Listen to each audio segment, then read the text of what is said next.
Welcome to BVR TV news. ఈరోజు మనము పెద్దపల్లి జిల్లాకి రావడం జరిగింది. యాక్చువల్ ఇక్కడ మ్యారేజ్ బ్యూరోకి సంబంధించినటువంటి తెలంగాణ రాష్ట్ర అంటే తంబా అధ్యక్షులుగా ఉన్నటువంటి దాసరి ధర్మేందర్ గారు అలాగే వారి సభ్యులు ఇక్కడే ఉన్నటువంటి పరిస్థితి.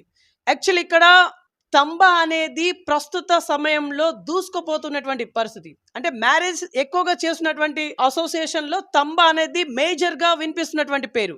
యాక్చువల్లీ తంబాకు ఉండేటువంటి ఆశయాలు ఏంటి అదే తెలుసుకుందాం. నమస్తే సార్, బాగున్నారా? బాగున్నాం సార్. ముందుగా మీ బీవీఆర్ ఛానల్కు ఇక్కడికి వచ్చి మమ్మల్ని ఇంటర్వ్యూ చేస్తున్నందుకు, మ్యారేజ్ బ్యూరో స్థితిగతులు తెలుసుకొని యావత్ ప్రజానికానికి అందించడానికి వచ్చినందుకు ముందుగా మీకు కృతజ్ఞతలు, ధన్యవాదాలు తెలియజేస్తున్నాం. ఓకే సార్, యాక్చువల్లీ ఈ తంబాని ఎందుకని ఎస్టాబ్లిష్ చేయడం జరిగింది, కారణాలు ఏంటి? TAMBA Telangana all marriage bureaus association TAMBA TAMBA. దీని ప్రధాన ఉద్దేశం మ్యారేజ్ బ్యూరో వ్యవస్థలో దీన్ని మంచి మార్గంలో నడపాలి అనే ఆలోచనతోటి అందరికీ వధువరుల తల్లిదండ్రులకు ఉపయోగకరంగా ఉండాలి. మ్యారేజ్ బ్యూరో నిర్వహిస్తున్న సభ్యులు కూడా మంచి క్రమశిక్షణ భావంతో పనిచేయాలనే ఆలోచనతోటి అందరికీ అనువుగా ఐకమత్యంగా ఎక్కువ పెళ్ళిళ్ళు చేయాలనే ఆలోచనతోటి సంఘాన్ని మేము స్థాపించడం జరిగింది. ఓకే, సో ఇప్పుడు స్థాపించిన నెక్స్ట్ మూమెంట్ నుంచి వెళ్ళి ఎట్లాంటి ఫలితాలు వచ్చాయి మరి?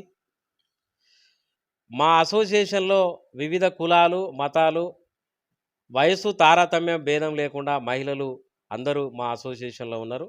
ఈ అసోసియేషన్లో చేరినప్పటి నుంచి చక్కటి ఫలితాలను కూడా మేము తీసుకుంటూ వధువరుల తల్లిదండ్రులు కూడా ఒక నమ్మకమైన సంబంధం ఫలాని అసోసియేషన్ను కలిస్తే మంచి సంబంధాలు చూస్తారు, మంచి జరుగుతుందనే ఆలోచన అవగాహన కూడా వధువరుల తల్లిదండ్రులు వచ్చే విధంగా మేము పనిచేస్తూ వాళ్ళ నమ్మకాన్ని వమ్ము చేయకుండా మేము పనిచేస్తూ ఉన్నాం. అసోసియేషన్ స్థాపించినప్పటి నుంచి మేము మా సభ్యులు. ఓకే సార్, యాక్చువల్లీ మీ తంబా మోటో ఏంటి సార్, అంటే ఆశయాలు ఏంటి? మంచి మార్గంలో నడవాలి, రాబోయే తరాలకు మ్యారేజ్ బ్యూరో అంటే ఒక మంచి చేసే కార్యక్రమం. అక్కడ అంటే ఒక మ్యారేజ్ బ్యూరోను కలిస్తే మంచి సంబంధం ఉంటుంది, మంచి సంబంధం మన పిల్లలకు దొరుకుతుందని వధువరుల తల్లిదండ్రులు నమ్మే విధంగా, అలాగే మ్యారేజ్ బ్యూరోకు వస్తే మంచి సంబంధాలు దొరుకుతాయి అనేది కాకుండా ఇంకా ఏదైతే పరిచయం ఎక్కడనో అమెరికాలో ఉండే అబ్బాయికి ఇక్కడ ఉండే అమ్మాయిని కూడా మేము చేస్తున్నామంటే అది మ్యారేజ్ బ్యూరో గొప్పతనంగా, మ్యారేజ్ బ్యూరో మీద ఉన్న నమ్మకంగా వధువరులు మా మీద చూపించిన నమ్మకాన్ని మేము కొనసాగించడానికి, ఇంకా మ్యారేజ్ బ్యూరో చేస్తూ మ్యారేజ్ బ్యూరోలు అంటే సంబంధాలు ఆడికి పోతే మంచి సంబంధాలు దొరుకుతాయని వాళ్ళు అనుకునే విధంగా మేము పనిచేస్తున్నాం. ఓకే సార్, ఇప్పుడు ఫర్ ఎగ్జాంపుల్ మీరు ఒక సంబంధాన్ని కుదిర్చిల్లు అనుకుందాం. ఫర్ ఎగ్జాంపుల్ కుదిరించిల్లు, ఆ కుదిరించే టైమింగ్స్లలో ఇబ్బందులు అంటే ఏమైనా వస్తాయా మీకు? ఇబ్బందులు వస్తాయి. మ్యారేజ్ బ్యూరో ఏదైతే మన సభ్యులు ఉన్నారో మేము యథార్థంగా మేము ఒక ప్రొఫైల్ ఫామ్ తీసుకొని ఆ ప్రొఫైల్ ఫామ్లో అన్ని యథార్థమైన విషయాలు తీసుకొని వరుని విషయాలు వధువుకు, వధువు విషయాలు వరునికి చెప్పి రెండు కుటుంబాలను ఒకే దగ్గర వేదిక మీదకి తీసుకువచ్చి వారి ముందే వధువు విషయాలు వరునికి తెలియజేసే విధంగా, వరుని విషయాలు వధువుకు తెలియజేసే విధంగా మేము వారి ముందే మాట్లాడిస్తాం. అట్లా మాట్లాడినప్పటికైనా కొంత మనస్పర్ధలతోటి చిన్న చిన్న కారణాలతోటి ఇబ్బందులు వాళ్ళకు వాళ్ళు పెట్టుకొని మ్యారేజ్ బ్యూరో సభ్యుని కూడా ఇబ్బందులు పెట్టే దాఖలాలు కూడా ఉంటాయి. మేము స్పష్టంగా ముందు ఏం చెప్తామంటే మీ విషయాలు అనేటి వాళ్ళకు చెప్పండి, వాళ్ళ విషయాలు అనేటి మీరు తెలుసుకోండి. వధువరులు కేవలం మీ ఇద్దరి మధ్య వారధులుగా ఉన్నారు కాబట్టి అలాగే ఉంటారు తప్ప పరిచయం చేస్తారు తప్ప వధువరులకు ఎలాంటి మీ గురించి కానీ వాళ్ళ గురించి కానీ ఎలాంటి వచ్చే విషయాలలో బాధ్యత వహించదని మేము ముందుగానే చెప్తాం. అయినప్పటికైనా కొంత మా మీద, మా మ్యారేజ్ బ్యూరో నిర్వాహక సభ్యుల మీద ఇబ్బంది జరిగే విషయాలు ఉన్నాయి. ఇదే కాకుండా ఎక్కువ మేము ఏదైతే పారితోషికం అనేది మా కష్టార్జితం అనేది రాసుకుంటామో ఆ పద్ధతిలో ఒప్పుకోకుండా కొన్ని కారణాలు, చిన్న చిన్న కారణాలు చూపి కూడా మా మ్యారేజ్ బ్యూరో నిర్వాహక సభ్యులను వాళ్ళు మాకు ఇచ్చే కష్టార్జితంలో కొంతమంది ఇబ్బంది పెడతారు. అందరూ అట్లనే కాదు, వధువరుల తల్లిదండ్రులు మా దేవుళ్ళు. ఎందుకంటే వాళ్ళు పని చెప్తేనే మా సభ్యులకు పని దొరుకుతుంది, మేము కూడా అదే పని కాబట్టి మాకు ఉంటుంది కనుక మంచి మార్గంలో నడిచి మంచి మనసుతో మాకు మా కష్టాన్ని గుర్తించి మా పారితోషికం ఇచ్చేవాళ్ళు ఉంటారు. కొంత ఇబ్బంది పెట్టి మమ్మల్ని ఇబ్బందుల పాలు చేసి ఇబ్బంది పాలు చేయాలని ఉండేవాళ్ళు కూడా ఉంటారు. వివిధ రకాలైన పరిస్థితులు ఉంటాయి కనుక మేము ఆ పద్ధతుల్లో మేము వెళ్ళిపోతూ మంచిని తీసుకొని చెడును వదిలిపెట్టుకుంటూ ఎప్పటికప్పుడు ఒక సమాజ సేవగా ఒక మంచి ఆలోచన భావంతో మేము ముందుకు వెళ్తూ ఉన్నాం. ఓకే. సార్ యాక్చువల్లీ తెలంగాణ రాష్ట్ర వ్యాప్తంగా ఎంతమంది సభ్యులతోని తంబా అనేది రన్ అవుతా ఉంది? మేము 6 సభ్యులం. కేవలం 2015లో మేము సంఘం స్థాపించినప్పుడు 6 సభ్యులతోటి మాత్రమే మేము స్థాపించినాం అసోసియేషన్ను. ఇప్పుడు వందలాదిగా దాదాపు 1000కి దగ్గర మంది మా అసోసియేషన్‌లో ఉన్నారు. అదే ఎక్కువ మహిళలు సోదరిమణులే ఉన్నారు. మహిళా సోదరిమణులు మా అసోసియేషన్‌ల ఎందుకు నమ్మకంగా ఉంటారంటే, మా అసోసియేషన్‌లో తంబా అంటే ఒక కుటుంబం. ఈ కుటుంబం అన్నదమ్ములు, అక్క చెల్లెళ్ళ వలె పెద్దలు, బోనాల మల్లన్న లాంటి సీనియర్లు, రాజు లాంటి యువకులు, తర్వాత ఇతర సభ్యులు కూడా మా అసోసియేషన్‌లలో ఉన్నారు గనక, మా అసోసియేషన్ నమ్మకంగా ఉంటది గనక, ఎక్కువ మంది మహిళలే మా అసోసియేషన్‌లో ఉండడానికి ప్రయత్నం చేస్తారు, ఉండటానికి చూస్తారు. దీంట్లో అక్క చెల్లెళ్ళు, అన్నదమ్ములు ఒక ఒక మ్యారేజ్ బ్యూరో వ్యక్తి ఒక ఒక ఉదాహరణకు మగ వ్యక్తి ఆడ మనిషితోటి సంబంధం చూపించబోయిండు అనంటే వాళ్ళ ఇంట్లో కూడా నమ్మకం అనేది పలాని వ్యక్తితోటి తంబా అసోసియేషన్‌లో ఉన్న వ్యక్తితోటి సంబంధం చూపించవేంది. మా మా ఆడబిడ్డకు ఎలాంటి హాని ఉండది, మంచి ఉంటది అనేది రాత్రి పగలైనప్పటికైనా ఒక సెక్యూరిటీ ఉంటది. ఒక అన్నతోటి ఒక చెల్లె కలిసిపోయింది, ఒక అక్కతోటి ఒక తమ్ముడు కలిసిపోయిండనే భావంతోటి ఉన్నది గనుకనే ఇన్ని అసోసియేషన్‌లు ఉన్నప్పటికైనా మా అసోసియేషన్ ఒక గౌరవప్రదమైన అసోసియేషన్‌గా మన మ్యారేజ్ బ్యూరో నిర్వాహక సభ్యులు తీసుకొని ఇందులో ఎక్కువ మహిళలు, సోదరిమణులు, సోదరులు జాయిన్ అయితా ఉన్నారు. ఓకే. సార్ ఇక్కడ నేను బయట విరివిగా వింటున్నటువంటి ఒక క్వెషన్ అడగాలనుకుంటున్నాం. యాక్చువల్లీ ప్రతి ఒక్క సంఘంలో ఈ తాగుడు, తినుడుకే ఎక్కువ డబ్బులు వెచ్చిస్తా ఉన్నారని జెప్పేసి ఒక బ్యాడ్ అయితే ఒక మాట అయితే వినిపిస్తా ఉంది జనరల్‌గా. మరి మీ సంఘం గురించి ఏం జెప్తారు? మీరు అన్నది వధూవరుల ద్వారానా? లేకుంటే మా సంఘంలో ఉన్న సభ్యులా?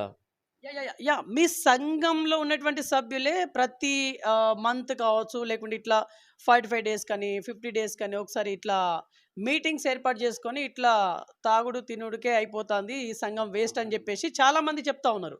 అంటే సంఘాల పైన ఈ రకమైనటువంటి నెగెటివ్ ధోరణి ఉంది. మరి మీ సంఘం గురించి ఏం జెప్తారు? మేము సంవత్సరంలో ప్రతి నెల ప్రతి జిల్లా అధ్యక్షుని అధ్యక్షతన అమావాస్య మీటింగు నిర్వహిస్తాం. ఆ జిల్లాకు పరిమితం అది. ఒక 3 మీటింగులు సంవత్సరంలో 3 మీటింగులు. ఒకటి వనభోజనాలు, రెండవది చింతగూడ అమ్మవార్ల సమక్షంలో ఒక మీటింగు. తర్వాత ఇతర జిల్లాలో ఏదైతే ఎక్కడనైతే అసోసియేషను కొద్దిగా బలం తప్పింది, బలం తక్కువ అనే దగ్గర రాష్ట్ర కమిటీ మొత్తం అక్కడ ఏదైతే అక్కడ చూపు పెట్టి అక్కడ ఆ ప్రాంతాన్ని మ్యారేజ్ బ్యూరో నిర్వాహక సభ్యులకు అవగాహన కల్పించాలనే ఆలోచనతోటి ఇంకొక మీటింగు పెడతాం. అయితే ఈ మీటింగులలో వనభోజనాలు అన్నప్పుడు ప్రతి శ్రావణ మాసం కంటే ఇది మూడం అనేది అప్పుడు పెళ్లి సంబంధాలు కుదిరాయి కాబట్టి, పెళ్లి టైం ఉంది కాబట్టి అప్పుడు పెడతాం. అప్పుడు పెట్టినప్పుడు అందరం కలివిడిగా ఒక పండగ వాతావరణంలో మంచి చేసుకునే విధంగా ఆ పద్ధతిలో మేము వ్యవహరిస్తాం. అన్నీ దృష్టిలో పెట్టుకొని మహిళలను, అన్నదమ్ములను, అక్క చెల్లెలను అందరినీ దృష్టిలో పెట్టుకొని మంచి భోజనం చేస్తాం తప్ప ఇలాంటివి ఏముండయి. ఇంకొకటి చింతగూడలో అమ్మవార్ల సమక్షంలో ప్రతి దసరాకు 10 రోజుల ముందు అక్కడ మీటింగ్ పెడతాం. అక్కడ మా అసోసియేషన్ ఆనవాయితీగా పెట్టుకొని అక్కడ మహిళలకు కూడా అసోసియేషన్ తరపున చీరల పంపిణీ ఉంటది. తర్వాత ఇక్కడ మూడంలో ఎవరైతే మా మీటింగ్ అప్పుడు అన్నదమ్ములకు ఆడబిడ్డలందరూ రాఖీ కడతారు. ఇక్కడ రాఖీ కట్టిన మన హిందూ సాంప్రదాయం ప్రకారం ఎవరైతే ఆడబిడ్డ రాఖీ కడుతుందో ఆడబిడ్డకు చీరలు ప్రతి అన్న అక్కడ పెడతాడు కాబట్టి ఇక్కడ కట్టిన రాఖీకి చింతగూడలో మేము అమ్మవార్ల సమక్షంలో ఆడబిడ్డలు ఎంగిలిపూల బతుకమ్మ ఆడి ఆ బతుకమ్మతో పాటుగా అక్కడ వాళ్ళు ఏదైతే అన్నదమ్ములకు ఆ అన్నదమ్ములు అలాయ్ బలాయ్ అక్క చెల్లెళ్ళ ఆశీర్వాదాలు తీసుకొని అక్కడ మేము అసోసియేషన్ తరపున మా తరపున అక్కడ ప్రతి ఆడబిడ్డకు చీరల పంపిణీ చేస్తే ఆ చీర పుట్టింటి ఏదైతే పెడతారో చీరలు అన్నదమ్ములు అదే గౌరవంతో అదే ఆప్యాయతోటి ఆ చెల్లె ఆ అక్క దసరాకు ఆ చీర కట్టుకొని మా అసోసియేషన్ సభ్యురాలుగా ఆమె సంతోషం పడుతుంది కనుక ఈ సంతోషం ఎప్పటికి ఉండాలనే ఆలోచనతోటి మేము మహిళల పట్ల గౌరవంగా ప్రదర్శిస్తూ మేము ముందుకు వెళ్తూ ఉన్నాం. ఓకే. సార్ ఎవరైనా మ్యారేజ్ బ్యూరో సభ్యులు ఎవరైతే ఉంటారో వాళ్ళు మీ తంబాలోకి రావాలనుకునే వాళ్ళకి మీరు ఇచ్చేటువంటి ప్రాసెస్ ఏంటి? యాక్చువల్లీ ప్రాసెస్ అనేది ఎలా ఉంటుంది? ఏదైతే సంఘాలు ఇప్పుడు మేము స్థాపించినప్పుడు సంఘం అనేది మాదే ఒకటుండే. తర్వాత 1, 2 ఉండే వాళ్ళ పేర్లొద్దు. 1, 2 ఉండే. అయితే మేమేదైతే సంఘం స్థాపించినామో అప్పటి నుంచి ఒక క్రమశిక్షణ భావంతో, ఒక మంచి నడవడి కలిగిన వ్యక్తులను మాత్రమే మేము తీసుకున్నాం. తీసుకొని ఏదైతే సంఘ నియమ నిబంధనలు, సంఘం ఎట్లా ఉంటది, మీరు ఈ సంఘంలో చేరితే ఏ పద్ధతులు అవలంబించాలి, ఎట్లా ముందుకు వెళ్ళాలి, ఎట్లా సభ్యులకు సహకరించాలి, ఇందులో మహిళలు, అన్నదమ్ములు, అక్కచెల్లెలు ఎట్లా గౌరవించాలి, గౌరవించబడాలి అనే పద్ధతిలో ఉండాలనే దాని మీద ఒక పేపర్ ఫామ్ తీసుకొని, ఆ ఫామ్ మీద సంతకం తీసుకొని, ఇంకోటి ఆ సభ్యుడు ఎన్ని సంవత్సరాల మ్యారేజ్ బ్యూరో చేస్తాడు. ఉదాహరణ కొంతమంది టైంపాస్ కొరకు చేసేవాళ్ళున్నారు. అలాంటి వ్యక్తుల, లేదా ఇతను జీవనోపాధి కొరకు చేస్తున్నాడా, సమాజ సేవకు రిటైర్డ్ ఎంప్లాయీస్ ఉన్నారు. వాళ్ళేందంటే కాలక్షేపం కొరకు చేస్తారు. అలాంటి వ్యక్తి ఎలాంటి వ్యక్తి ఇతను వధూవరులకు ఉపయోగపరమైన సేవలు అందిస్తాడనే దాని మీద తీసుకొని, మా క్రమశిక్షణ కలిగిన ఏదైతుందో మా సిద్ధాంతాలకు తగ్గట్టుగా సంతకం తీసుకొని వారికి సభ్యత్వం కూడా ఇవ్వడం జరుగుతూ ఉన్నది. అలాగే ఏదైనా పొరపాటు అనేది ఇతర సభ్యులకు పట్ల, మహిళల పట్ల అసభ్యంగా ప్రవర్తించినా, ఏదైనా దురుసుగా మాట్లాడినా, ఉదాహరణకు మేము రాత్రి 9:30, 10 గంటలకల్లా ఏ సభ్యుడు ఏ సభ్యురాలికి ఫోన్ చేయొద్దు. ఎందుకంటే అది కరెక్ట్ కాదు. మహిళల పట్ల మనం గౌరవప్రదంగా ఉండాలనే ఆలోచనతోటి మళ్ళా పొద్దుట కూడా 9 గంటల దాకా మహిళకు ఆహ్, ఫోన్ చేయొద్దు ఏ మ్యారేజ్ బ్యూరో నిర్వాహక సభ్యులనేది కూడా మేము అట్లా ఒక నియమ నిబంధనలు, క్రమశిక్షణ భావంతో ముందుకు వెళ్తూ అలాంటి నియమాలతోటి పాటిస్తున్నాం గనక మా అసోసియేషను రాష్ట్రంలోనే ఒక మంచి అసోసియేషన్‌గా గుర్తింపు వచ్చింది. గుర్తింపు తేవడానికి ప్రయత్నం చేస్తా ఉన్నాం. ఓకే. సో, రాష్ట్రంలోనే బెస్ట్ అసోసియేషన్ మీదని జెప్పేసి మీరంటా ఉన్నారు. కాకపోతే ఒక సంబంధం కుదిర్చిన తర్వాత ఏమన్నా లోపాలు కనంగా బయటపడితే దానికి రెస్పాన్సిబిలిటీ మీరేనా? రెస్పాన్సిబిలిటీ అనేది మేమేదైతే ఇదివరకు చెప్పినట్లుగా వధూవరుల వివరాలు పూర్తిగా తీసుకుంటాం. మేము ముద్రించుకున్న ప్రొఫైల్ మీద. ఆ వధూవరుల ఇచ్చిన సమాచారం మేరకే మేము వరునికి గాని, వధువుకు గాని పూర్తి సమాచారం ఇస్తాం. ఆ సమాచారం ఒకరికొకరు ఓకే అనుకున్న తర్వాత, ఈ సంబంధం మాకు ఓకే అనేది అనుకున్న తర్వాతనే మేము ఆ సంబంధాన్ని కుదుర్చుకోమని చెప్తాం. ఎందుకంటే ఉదాహరణకు మన వధూవరులు ఏం చేస్తారంటే ఒక మంచి అబ్బాయి కావాలి, మంచి అందమైన అమ్మాయి కావాలి, అబ్బాయి కావాలి అని అనుకుంటారు. వధూవరుల కుటుంబ సభ్యులు ఏమనుకుంటారంటే ఈ కుటుంబం మంచి కుటుంబమై ఉండాలి, మా కుటుంబానికి తగ్గత్తా లేదా అనేది కుటుంబం ఆలోచనగా తీసుకుంటది. ఈ వధూవరుల ఆలోచన ఒక మంచి భవిష్యత్తు ఈ ఈ అబ్బాయితోటి నేను ఆహ్, జీవితాన్ని కొనసాగిస్తే ఎట్లుంటదనేది అమ్మాయితోటి మేము ఈ జీవితాన్ని కొనసాగిస్తే ఎట్లుంటదని అబ్బాయి అనుకునే విధంగా ఇద్దరి మనసులు ఓకే అయిన తర్వాత, కలిసిన తర్వాత, ఓకే అనుకున్న తర్వాత వారికి కూడా ఒక 5 నిమిషాల, 10 నిమిషాల 2 కుటుంబాల అనుమతితోటి, 2 కుటుంబ సభ్యులు తల్లిదండ్రుల అనుమతితోటి, కుటుంబ పెద్దల అనుమతితోటి వాళ్ళు కూడా ఏకాంతంగా ఒక 5 నిమిషాలు మాట్లాడుకునే అవకాశాన్ని కూడా ఈ మధ్య కాలంలో మేము కల్పిస్తున్నాం అవకాశాన్ని కూడా. ఒకప్పుడు తల్లిదండ్రులు చెప్తే విన్నర్ చేసుకున్నారు గానీ, ఇప్పుడు వాళ్ళకి వాళ్ళే నిర్ణయాలు తీసుకునే స్థాయిలో ఉన్నారు గనక, వారి నిర్ణయాన్ని కూడా మేము పరిగణలోకి తీసుకుంటున్నాం. అలాగే తల్లిదండ్రులకు కూడా వాళ్ళ నిర్ణయాన్ని కూడా తీసుకోవాలే, బాగుంటదని కూడా మేము వాళ్ళకు సూచన ఇస్తున్నాం. యాహ్! ఓకే. సార్, ఇక్కడ ఫర్ ఎగ్జాంపుల్ మీరొక సంబంధం సెట్ జేస్తారు. ఆ సంబంధం ఫ్రాడ్ అని జెప్పేసి ఇటు తల్లిదండ్రులు కావచ్చు, లేకుంటే వరుడు తల్లిదండ్రులు కావచ్చు. ఒకవేళ తెలిస్తే అట్లాంటి సమస్యలు ఏ రకంగా వస్తాయి? ఏ రకంగా ఎండ్ అవుతాయి? వాటిపైన ఏమైనా క్లారిటీ ఉందా? మ్యారేజ్ బ్యూరో నిర్వాహక సభ్యుడు కేవలం ఇందాక చెప్పినట్టు మధ్యవర్తిత్వం మాత్రమే. 2 కుటుంబాలకు వారధి నిలిచాలి. అయితే కొంతమంది అందరూ అంటలేను. కొంతమంది సభ్యులు ఏందంటే వాళ్ళ పరిధిలో లేని విషయాలు కూడా చెప్తా ఉన్నారు. ఇతను ఉదాహరణకు వాళ్ళకు లాంఛనాలు లాంఛనాలు ఇస్తారు. ఒక 10 లక్షలు ఇస్తారు అని అన్నారనుకో, మేము 15 లక్షలు ఇప్పిస్తాం, మేము ఇది ఇప్పిస్తాం, అది ఇప్పిస్తాం వాళ్ళ పరిధిలో లేని విషయాలు కూడా చెప్తా ఉన్నారు.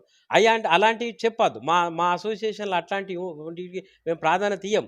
ఏదైతే ఉన్నదో 2 కుటుంబాలను కలిపే బాధ్యతలో భాగంగా మనం 2 కుటుంబాలను పరిచయం చేయాలి తప్ప, మన ఆధీనంలో లేని విషయాలు, అవి అవసరం లేని ముచ్చాలు ఏవి చెప్పవద్దని మేము చెప్తా ఉన్నాం. ఇలాంటి విషయాలు చెప్పిన ఏదైతే మ్యారేజ్ బ్యూరో నిర్వాహక సభ్యులు ఉన్నారో పోను పోను వాళ్ళు ఇబ్బందులు పడి మ్యారేజ్ బ్యూరో నిర్వాహక సభ్యులు కూడా ఇబ్బంది పెట్టే ప్రయత్నాలు జరుగుతూ ఉన్నాయి. చాలా ఈ ఈ విషయాలలో కష్టార్జితం ఇచ్చేటప్పుడు అలాంటి విషయాలు వధువర్ల తల్లిదండ్రులు చెప్పి మేము కూడా మాకు డబ్బులు ఇస్తలేరని మా మెంబర్ చెప్పినప్పుడు మేము అక్కడికి పోయినప్పుడు ఈ విషయాలు కూడా మాకు తారసపడతా ఉన్నాయి. ఓకే. సార్ రాష్ట్ర అధ్యక్షులనే స్థాయిలో మీరు కొనసాగుతా ఉన్నారు. ఏది తంబాకి. సో రాష్ట్ర యావత్ ప్రజానికానికి ఇప్పుడు ఈ పర్టిక్యులర్ హోదాలో ఉన్నటువంటి మీరు ఇప్పుడు ఏం చెప్పాలనుకుంటున్నారు? మ్యారేజ్ బ్యూరోలను కలవండి, మంచి సంబంధాన్ని ఎంచుకోండి. ఎక్కడో ఉన్న అబ్బాయికి ఎక్కడో ఉన్న అమ్మాయికి తను ఇద్దరికి వారధిగా నిలుస్తున్నాడు మ్యారేజ్ బ్యూరో. ఒక మంచి సంబంధం కావాలంటే అది మ్యారేజ్ బ్యూరో ద్వారానే అవుతుంది. అలాంటి మ్యారేజ్ బ్యూరో వ్యక్తులను మీరు సంప్రదించండి. మీరు అన్ని నిజాలు చెప్పండి, అన్ని నిజాలు తెలుసుకునే ప్రయత్నం చేయండి. అబద్ధాలు అనేటివి మనం చెప్తే వాళ్ళు కూడా అబద్ధం చెప్పిన వాళ్ళు అవుతారు కనుక అబద్ధాలు అనేటివి ఏమి లేకుండా ఒకప్పటి సామెత ఉండే 1000 అబద్ధాలు ఆడి ఒక పెళ్లి చేయాలి అంటే అతను ఈ చూసే జనం కొరకు ఉన్న పరిస్థితుల కొరకు ఈ సమాజం కొరకు తను మంచోడు కాకపోయినా మంచోడై పెళ్ళైన తర్వాత బతికిండు. ఇప్పుడు మనం అన్ని నిజాలు చెప్పినప్పటికైనా వచ్చే పరిస్థితులకు మనిషి అలవాటు పడి మనం మాట్లాడుకున్న మాట తీరును కూడా పక్కకు పెట్టి తప్పులు చేసే అవకాశం ఉన్నది కనుక ఇందులో మ్యారేజ్ బ్యూరో సభ్యులది ఎలాంటి అబద్ధం ఎలాంటిది ప్రమేయం లేదు కనుక మీరు మంచి వధువరులు మంచి కుటుంబాన్ని ఎంచుకోండి, అన్నీ చెప్పండి, అన్నీ తెలుసుకోండి. తెలుసుకున్న తర్వాతనే మీ నిర్ణయాన్ని ప్రకటించి మీరు సంబంధాన్ని కుదుర్చుకోండి. సార్ యాక్చువల్లీ తంబా అనేది లేట్ మ్యారేజెస్ కావచ్చు, లేకుంటే తోడు నీడ కావచ్చు, లేకుంటే విడో అంటే సెకండ్ మ్యారేజెస్ కావచ్చు, లేకుంటే ఇట్లాంటి రకరకాల మ్యారేజెస్ అయితే ఉన్నటువంటి పరిస్థితి. వాటి గురించి మీకు చాలా బాగా తెలుసు. ఇవన్నీ మీరు సెట్ చేయగలరా? పైగా అన్ని కులాల వారికి. అన్ని కులాల వారికి ఇప్పుడు కొన్ని పరిస్థితుల ప్రభావం వల్ల ఎక్కువ కొన్ని కులాలలో అమ్మాయిలు దొరకక వేరే కులాలు అదర్ క్యాస్ట్ కూడా వేరే కులాల అమ్మాయిలను కూడా ఇంటర్ క్యాస్ట్ సంబంధాలు ఎక్కువైనాయి ఈ మధ్య కాలంలో. చాలా సంతోషం. ఎందుకంటే ఈ క్రమంలో మేము పలానా మీరు పలానా అమ్మాయి అనే పద్ధతిలో జరుగుతూ ఉన్నాయి. కొన్ని జాగాలలో ఇబ్బంది కూడా జరుగుతూ ఉన్నది. చెప్పేదోటి చేసేదోటి అనే పద్ధతిలో కొంతమంది మ్యారేజ్ బ్యూరో నిర్వాహక సభ్యులు కూడా చేస్తున్నారు. అది మా వృత్తి అయినా మేము చెప్పక తప్పడం లేదు. అయితే రెండో సంబంధం విషయానికి వస్తే తను ఏ పద్ధతిలో విడాకులు తీసుకున్నాడు, ఏ పద్ధతిలో తను రెండో సంబంధానికి మా దగ్గరికి వచ్చిండు అనేది మేము చేస్తున్నాం. కొంచెం వాళ్ళకు తెలియకుండా కూడా ఇక్కడ ఈ పల్లెటూరు వాతావరణం అయితే పల్లెటూర్లలో పలానా అమ్మాయి ఎటువంటిది పలాని అబ్బాయి ఎటువంటిది అనేది కూడా మేము మేము ధృవీకరించుకున్న తర్వాత వాళ్ళు విడిపోయిన సర్టిఫికెట్ ఏదైతే కోర్టు నుంచా లేకుంటే నోటరీ ద్వారా తీసుకున్నారా పెద్ద మనసు ద్వారా ఆ సర్టిఫికెట్ అనేది మేము జిరాక్స్ కాపీ కూడా దగ్గర పెట్టుకొని రెండో సంబంధాలు చూస్తా ఉన్నాం. మీరు ఏజ్ అయిపోయిన వాళ్ళకు అని కూడా ప్రస్తావన తీసుకొచ్చారు. 75-80 సంవత్సరాల వాళ్ళకు కూడా పిల్లలు దూరం ఉండి వాళ్ళ సంసారాల వాళ్ళకై పెళ్ళిళ్ళై దూరం ఉండి సతీనో పతినో జరిగిపోయినప్పుడు వాళ్లకు తోడుగా ఉండడానికి వాళ్ళ ఏజ్తో నిమిత్తం లేకుండా వాళ్ళు మాకు ఇంట్లో ఉంటే మేము ఈ అమ్మాయికి మమ్మల్ని అరుచుకోవడానికి వచ్చిన అమ్మాయికి సెక్యూరిటీ ఇస్తాం, గీమకు ఆ భద్రత కల్పిస్తామని వాళ్ళు ముందుకు వచ్చినట్లయితే ఏజ్తో పరిమితం లేకుండా 85 సంవత్సరాలకు కూడా మా పెద్దలు మల్లన్న గారు మొన్ననే రీసెంట్గా ఒక పెళ్లి కూడా చేసిండ్రు. అలాంటి పెళ్ళిళ్ళు కూడా మేము చేస్తాం. కాబట్టి అన్ని నిజాలు చెప్పి అన్ని పద్ధతి ప్రకారం చేస్తున్నాం కనుక అందుకే మేము ఈ స్థాయిలో మీ ముందు నిర్భయంగా మాట్లాడగలుగుతున్నాం. ఎవరైనా ఈ వేరేటోళ్ళు మీ ఇంటర్వ్యూ చూసిన తర్వాత మా నెంబర్ మీరు ఇవ్వండి, వాళ్ళు కూడా మాకు చెప్పినట్లయితే వాళ్ళకు కూడా మేము ఇట్లున్నాయి మా పద్ధతులు అని చెప్పడానికి సిద్ధంగా ఉన్నాం. ఓకే సార్, యాక్చువల్లీ మీ తంబా గురించి మీరేం చెప్పాలనుకుంటున్నారు సార్? బీవీఆర్ టీవీ యాజమాన్యానికి ధన్యవాదాలు. నా పేరు రాచకొండ రాజు, నాది పెద్దపల్లి జిల్లా. Telangana all marriage bureau association Peddapalli జిల్లా అధ్యక్షుడిని. Telangana all marriage bureau association Peddapalli జిల్లా అధ్యక్షుడిని. మా తంబలో రాష్ట్ర అధ్యక్షులు వారు చెప్పినట్టు తంబ మ్యారేజ్ బ్యూరో మీడియేటర్స్ అన్నదమ్ములు అక్క చెల్లెలుగా అందరం కొనసాగుతాం. ధర్మేంద్ర గారు చెప్పినట్టు వారు అడుగుజాడలో నడుస్తున్నాము. సార్ మీరేం చెప్పాలనుకుంటున్నారు సార్ మీ తంబా గురించి?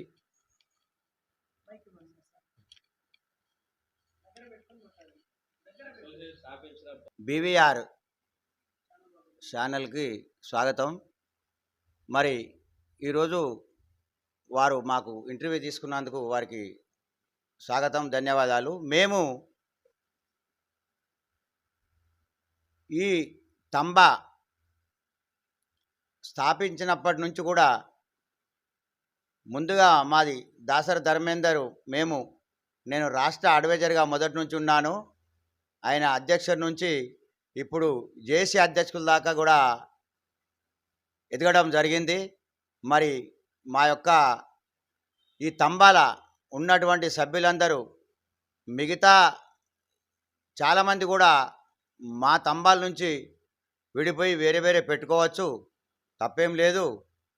కానీ మేము ఒక క్రమశిక్షణ పద్ధతి ఎంబడి ఉంటున్నాం కాబట్టి చాలామంది మా దగ్గరికి వస్తున్నారు, మేము చేర్చుకుంటున్నాము. మా గ్రూపు సభ్యులుగా వాళ్ళ ఎంబడి వండుకుంటూ సలహాలు సూచనలు ఇచ్చుకుంటూ మంచి తరుణంలో మరి చిన్న కూలి వాళ్ళ నుంచి పెద్ద పెద్ద మినిస్టర్ లెవెల్ దాకా కూడా వాళ్ళ పిల్లలకు కూడా మేము సంబంధాలు చూడడం జరుగుతుంది. మా తంబా గ్రూప్ నుండి చాలామంది కూడా వారు బాగుపడుతుండ్రు. ఈ బాగుపడటం అనేది కూడా మా తంబాలో ఉన్నటువంటి ఆడబిడ్డలు చాలామంది కూడా ఈ తంబాను ఎంచుకుంటూ ఒకరినొకరు మనం తంబా గ్రూపులో ఉందాము, ఈ గ్రూపు మనకు అన్ని వేళలా సహకరిస్తుంది అని చాలామంది వస్తుండ్రు. ఈ పిల్లల తల్లిదండ్రులకు కూడా మేము సంతోషకరంగా వాళ్ళతోటి మాట్లాడి సంబంధాలు అనుకూలంగా చూస్తున్నాం. కాబట్టి మా తంబా గ్రూపు మరింకా పెరిగే అవకాశాలు ఉన్నాయి. కాబట్టి మరి మా తంబా గ్రూపుకు అందరు కూడా స్వాగతం చెప్తున్నారు. ధన్యవాదాలు. సార్ యాక్చువల్లీ మా ధర్మేంద్ర గారు రాష్ట్ర స్థాయి నుంచి వెళ్ళి జేఏసీ స్థాయి వరకు ఎదిగిలని చెప్పేసి ఇందాక సార్ అన్నారు. దాని గురించి ఏం చెప్తారు? ఎలా ఎదగలిగి మీరు? నాకు మొదటి నుంచి సహకరించిన పెద్దలు మల్లన్న గారు సలహాలు సూచనలు కానీ మంచి సలహాదారుగా వారు ఉన్నారు. అదే క్రమంలో మేము ముందుకు వెళ్ళినాం. అసోసియేషన్లు ఎక్కువ అయిన కొద్ది అంటే మా అసోసియేషన్ నుంచి వారి మాటల్లో తమ్మ నుంచి విడిపోయిన వాళ్ళు కూడా ఉన్నారని చెప్పారు. ఒక తల్లిదండ్రులు అనేటోళ్ళు కుటుంబం పెరిగిన కొద్దీ వాళ్ళ పిల్లలు వేరుపడతారు, తప్పులేదు. కానీ వాళ్ళు వెళ్ళిన వాళ్ళు కూడా ఈ మా తంబా అనే అనుకుంటూ ముందట వేరే అక్షరాలు పెట్టుకొని తంబా అనే నడిపిస్తూ ఉన్నారు. చాలా సంతోషం. కుటుంబం పెద్దదైనప్పుడు వేరుపడడం విడిపోవడం తప్పది. ఎందుకంటే మాకు కూడా సభ్యులు ఎక్కువైతే వాళ్ళ సమస్యలకు మేము పరిష్కరించడానికి కూడా మాకు ఇబ్బంది అయ్యే అవకాశాలు కూడా ఉన్నాయి. కనుక అలాంటి సభ్యులు కూడా పోయినప్పటికైనా అతి తక్కువ మంది మమ్మల్ని విమర్శిస్తారు కావచ్చు, కానీ అందరూ మీ వల్లనే మేము నాయకురాలమైనమని గర్వంగా చెప్పుకుంటా ఉన్నారు. చాలా సంతోషం. మన నుంచి వెళ్ళిపోయిన వాళ్ళు నాయకులు కావడం.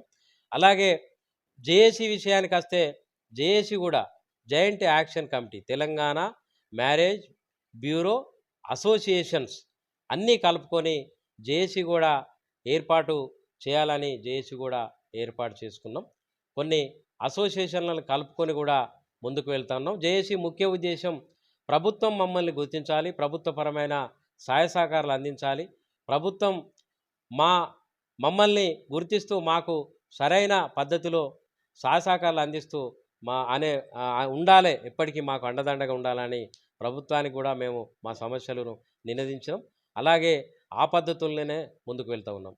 ఓకే సార్, యాక్చువల్లీ ఇప్పుడు ఎవరైనా కొత్త వ్యక్తులు మీ అసోసియేషన్లోకి జాయిన్ అవ్వాలనుకునే వాళ్ళకి ఎట్లాంటి భరోసా అనేది మీరు ఇస్తారు? అంటే సమ్ అమౌంట్ కట్టి జాయిన్ చేయించుకుంటారు మీరు, మరి వాళ్ళకి ఎట్లాంటి భరోసా ఉంటుంది? అంటే వాళ్ళకి ఏమైనా ఆపత్తి లాంటిది ఏమైనా వస్తే వాళ్ళకి మీరు అందరు కలిసికట్టుగా ఆదుకుంటారా? అసలు దాని గురించి ఏం చెప్తారు? మా అసోసియేషన్లో ఇంత పారితోషికం అనేది లేకుండా, అంటే ఇట్లా కడితేనే లేకుండా వాళ్ళ వ్యక్తిత్వం ఎటువంటిది, ఫస్ట్ మేము డబ్బులకు కాదు వాళ్ళ వ్యక్తిత్వానికి ప్రాధాన్యత ఇస్తాం. అతను మన సంఘంలో చేరుతాడంటే మన సంఘ సభ్యునికి మంచి జరుగుతుందా లేకుంటే హాని చేస్తుందా, ఇతనుకున్న అనుభవం ఏంటిది, ఇతను ఎలాంటి వ్యక్తి, ఫస్ట్ అతని వ్యక్తిత్వాన్ని గుర్తిస్తాం. ఒక సభ్యుని జాయిన్ చేయాలంటే మా సభ్యుడే తీసుకొస్తాడు, పలానా సభ్యుడు నాకు ఎరక ఇతను మంచివాడు, మంచి మన అసోసియేషన్కి ఉపయోగపడతాడు అనేది దాని మీద తీసుకొస్తాడు. ఆయన తీసుకొచ్చిన మనిషి కూడా ఎటువంటి వాడు, మా సభ్యుడు అయినప్పటికైనా అతని వ్యక్తిత్వం ఎటువంటిది అనేది తీసుకొని కొత్త సభ్యుని మేము జాయిన్ చేసుకుంటాం. పారితోషికము అనేది తీసుకున్నప్పటికైనా ఇప్పుడు ఏదైనా కష్టం వస్తుంది ఈ మ్యారేజ్ బ్యూరో నిర్వాహక సభ్యుడికి, తన కష్టానికి మేము చేదోడు వాదోడుగా అండగా ఉంటాం, ధైర్యాన్ని ఇస్తాం, కొంత ఆర్థిక పరమైన సహాయ సహకారాలు కూడా వాళ్ళకి అందిస్తాం. పేదవాళ్ళు మన కుటుంబం మన అసోసియేషన్లో పేదవాళ్ళు అయి ఉంటే వాళ్ళకు కూడా ఏదైనా మంచి చెడుల కొరకు కూడా మేము అన్ని విధాలుగా సహకరించుకుంటూ ముందుకు వెళ్తాం. Okay sir, last and final question, పెళ్ళిళ్ళు చేసుకోవాలనుకునే యంగ్స్టర్స్ అంటే యువతి యువకులకు మీరిచ్చే సందేశం ఏంటిది? కన్క్లూడ్ ఇచ్చేయండి. ఇంకా అందరికీ మా అసోసియేషను అధ్యక్షునిగా, మ్యారేజ్ బ్యూరో నిర్వాహక సభ్యుడిగా గత 24 సంవత్సరాలు మ్యారేజ్ బ్యూరో చేస్తున్న అనుభవం ఉన్నది కనుక ఈ అనుభవంలో మంచి చెడులు ఏ మనిషి ఎట్లా అనేది మాట్లాడి తనతో మాట్లాడితేనే అతన్ని మేము గుర్తించే విధంగా ఉన్న అనుభవం కలిగిన వ్యక్తులం కనుక మేము ఏం చెప్తున్నాం అంటే, ఒకప్పటి పరిస్థితులు చిన్న బాల్య వివాహాలు జరిగే విషయాల్లో ఉండేది. ఆ బాల్య వివాహం జరిగినప్పుడు కాపురాలు చాలా చక్కగా ముందుకు వెళ్ళేది. ఎందుకంటే గితనే నీ భర్త, గితనే నీ బావ, గితనే నీ అత్త, గితనే నీ మామ అని తల్లిదండ్రులు పరిచయం అయితే అదే పద్ధతిలో వాళ్ళు ఆ సంసారాన్ని కొనసాగించే వ్యక్తులుగా మన పెద్దలు చెప్తారు. ఇప్పుడు అన్నీ తెలుసుకొని చాలా చదువుకున్నాక మన తల్లిదండ్రులు స్వేచ్ఛ మునుపటి కంటే ఎక్కువ స్వేచ్ఛ ఇస్తారు. ఆ స్వేచ్ఛను మంచి కొరకు వాడాలి తప్ప వేరే విధమైన చెడు కొరకో లేకుంటే ఇబ్బందులు అయ్యే పరిస్థితి కొరకో ఇబ్బందులు తెచ్చుకునే పరిస్థితులకు ఈ తావివద్దని మేము యువతికి యువకులకు చెప్తా ఉన్నాం. అలాగే వేరే ఇప్పుడు మన సంబంధాలు ఒక వ్యక్తి మొదటి అంటే మునుపటి రోజుల్లో ఒక పరిచయం ఉన్న వ్యక్తికి మాత్రమే పరిచయం ఉన్న వ్యక్తి అమ్మాయిని ఇచ్చేవాళ్ళు, తెచ్చుకునేవాళ్ళు. ఇప్పుడు ఎవరో తెలియని పరిస్థితులలో ఓన్లీ ప్రొఫైల్ ఆధారంగా, ఓన్లీ ఉద్యోగ ఆధారంగా మనం సంబంధాన్ని ఎంచుకుంటున్నాం కాబట్టి ఆ సంబంధం ఎలాంటిది అనేది దాని మీద మనం ఫస్టే ఒక అవగాహనకు వచ్చి అవగాహన తీసుకొని ఒకరినొకరు అర్థం చేసుకొని, ఒక బండి నడవాలంటే 2 చక్రాలు అవసరం. ఏ చక్రం కూలిపోయినా కానీ ఆ బండి అక్కడనే ఉంటుంది కనుక భార్యాభర్తలను కూడా మేము ఆ బండి చక్రాలాగా మేము అనుకుంటా ఉన్నాం. ఆ 2 చక్రాలు ఉన్నప్పుడే ఆ ప్రయాణం కొనసాగుతుంది, ఆ బండి ముందుకు వెళ్తుంది. ఆ బండిలో ఎక్కిన మన పిల్లలు అంటే మనం 2 చక్రాలమైతే మన పిల్లలు, పుట్టే పిల్లలు మనకు ఎక్కే మనుషులుగా మనం అనుకుంటూ ప్రయాణికులు అనుకుంటూ ఆ ప్రయాణం చక్కగా సాగాలంటే మనం అందరం ఒకరినొకరు అర్థం చేసుకొని మనం ముందుకు వెళ్ళాలి. భర్తకు కోపం వచ్చినా భార్య ఊరుకోవాలి, భార్య కోపం వచ్చినా భర్త ఊరుకోవాలి. అన్నీ కాంప్రమైజ్డ్ పద్ధతి అంటే ఒకరినొకరు అర్థం చేసుకొని కాంప్రమైజ్ అయిన సంసారం చాలా సాపిగా సాగుతుంది. కాంప్రమైజ్ అవ్వడానికి కోపతాపాలకు తావివద్దని ఇప్పటి ఉన్న జనరేషన్కు మనకు తల్లిదండ్రులకు స్వేచ్ఛ అనేది ఇచ్చారు. ఎక్కువ ఏజ్ అయిన తర్వాత, ఎక్కువ చదువుకున్న తర్వాత మా పిల్లల నిర్ణయానికి మేము కట్టుబడి ఉన్నామన్న తల్లిదండ్రులు కూడా మాకు తారసపడతాను కనుక వాళ్ళ నమ్మకాన్ని వమ్ము చేయకుండా ఒక మంచి పిల్లలుగా వాళ్ళ గుర్తింపునివ్వాలని ఈ సందర్భంగా మేము వధువర్ల తల్లిదండ్రులకు మంచి సంబంధాన్ని తీసుకోవాలని మేము కోరుతా ఉన్నాం. సార్, యాక్చువల్లీ ఇంకొక లాస్ట్ క్వశ్చన్. యాక్చువల్లీ ఇప్పుడు తెలంగాణ రాష్ట్రంలో చాలా సంఘాలు ఉన్నాయి, అందులో మీ సంఘం కూడా ఉంది. సార్, ఎందుకు సార్ తంబాని ఎందుకు నమ్మాలి? సూటిగా తంబా అసోసియేషన్ని ఎందుకు నమ్మాలి? 1 వర్డ్ ఆన్సర్ చేయండి. మేము చేసే సేవలే మాకు గుర్తింపు అనేది ఇస్తున్నాయి. తంబాని ఇప్పుడు ఉదాహరణకు కొన్ని కోల్బెల్ట్ ఏరియాలకు పోతే ఇప్పుడు మందమారి, మంచిర్యాల, బెల్లంపల్లి, గోదావరి కానీ, పెద్దపల్లి ఈ ఏరియాలకు, కొత్తగూడెం ఈ ఏరియాలో పోతే ఫస్ట్ ఏ వ్యక్తి అయితే పోతాడో మ్యారేజ్ బ్యూరో పలానా దగ్గర సంబంధం ఉన్నా అని చెప్పినా తెలిసినా అక్కడికి వాళ్ళ ఇంటికి పోయినప్పుడు మీది ఏ సంఘం అని అడుగుతూ ఉన్నారు. మాది పలాని తంబా, పలాని ధర్మేందరు, పలాని బోనాల మల్లన్న ఉన్న సంఘం అంటే ఏదైతే ఒక నమ్మకం, పెద్దవాళ్ళు వాళ్ళు ఉన్నారు మంచి వాళ్ళ సభ్యుడు అని అంటే ఇతను కూడా మంచివాడే అనే పద్ధతిలో వాళ్ళకి సంబంధాలు ఇస్తున్నారు. ఇది మేము చెప్పడం గొప్ప కాదు, మా సభ్యులు మా దృష్టికి అన్న పలానా దగ్గర పోతే మన సంఘం పేరు అడిగిన అట్లయితేనే మేము సంబంధాన్ని మీకు ఇస్తామని కూడా వాళ్ళు చెప్పడం జరిగింది. చాలా సంతోషం అని వాళ్ళు చెప్పినప్పుడు మేము కూడా సంతోషపడతా ఉన్నాం. ఎందుకంటే తల్లిదండ్రులు మంచిగా ఉంటేనే ఆ పిల్లలను ఎవరైనా గౌరవిస్తారు. తల్లిదండ్రులు ఎంత ఉన్నవాళ్ళైనా మంచి క్యారెక్టర్, వ్యక్తిత్వం లేని వాళ్ళ పిల్లలను చూస్తే పలానోళ్ళ పిల్లలు వాళ్ళు మనకు అవసరం లేదంటారు. అలాగే మా సంఘాన్ని కూడా మేము సాధ్యమైనంత వరకు, మేము ఉన్నంత వరకు మా పెద్దలు బోనాల మల్లన్న గారు అంటారు, నేను బతికున్నంత వరకు నేను సలహాదారుగా నా సంఘంలో ఉంటా తమ్ముడు అని మాకు ఎన్నో సందర్భాలలో మీటింగ్లో చెప్పిన సందర్భంలో ఆయన ఆయుష్ కూడా ఎక్కువ ఉండాలి, ఇటువంటి వ్యక్తులు మాకు అవసరం, ఇంకా మంచిగా ఉండాలని మా సభ్యులం అందరం రోజు పొద్దుట ఆయన గురించి కూడా మేము పూజలు చేసిన సందర్భాలు ఉంటాయి. ఎందుకంటే ఒక మంచి వ్యక్తి, ఆ వ్యక్తిని ఇంకా ముందుకు వెళితే బాగుంటుంది, మాకు మంచి సలహాదారుడు అవసరం. ఈ రోజుల్లో మంచి సలహాదారుడు, మంచి సతీమణి సంసారం సాగించడానికి మంచి సతీమణి పతికెట్ల అవసరమో మంచి సలహాలు ఇచ్చి అసోసియేషన్ను సంఘాన్ని నడపడానికి అట్లాంటి సలహాదారులు కూడా అవసరం. కాబట్టి అలాంటి సలహాదారుడు ఉన్నారు కాబట్టి మాకు ఇంకా ఎక్కువ మా ఆడబిడ్డలు కూడా మా ఎన్నుదన్ను తట్టి నడిపిస్తారు కాబట్టి మా సంఘం ముందుకు వెళ్తూ ఉన్నది.